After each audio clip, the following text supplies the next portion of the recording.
Now, you shouldn't really use a cutter like this to cut a hole through the body of an acoustic guitar. Well, there's no fibre support, and the wood will split as you cut through and leave ragged edges which could in theory affect the sound.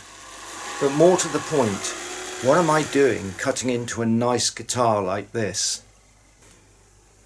Hi, my name's Jeremy Broun. Now, everyone knows that guitars come in different sizes, such as this steel strung dreadnought guitar. It has a bigger sound hole and a bigger body than, say, the Washburn classical guitar I've got there. And of course, we've all got different sized hands. So actually poking around through the sound hole to, mess around with electrics, if it is an acoustic electric guitar, can be really fiddly. And there's always that dreaded buzz, which could be a broken or loose strut.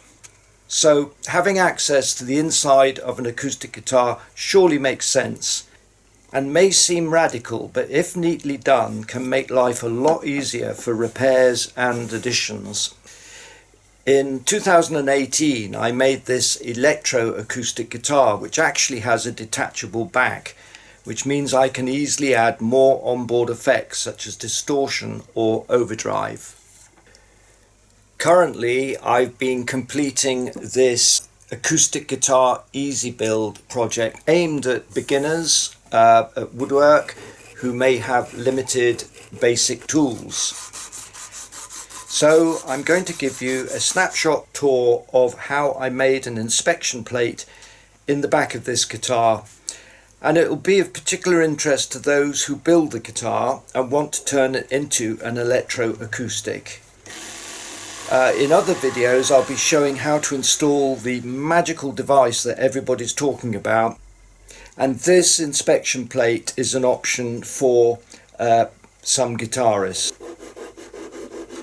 The main thing, if you have just basic woodworking skills when cutting through such thin material, is to use masking tape, support the guitar using a soft cloth beneath, use fine-tooth tools that don't rip the wood and mess up the finish.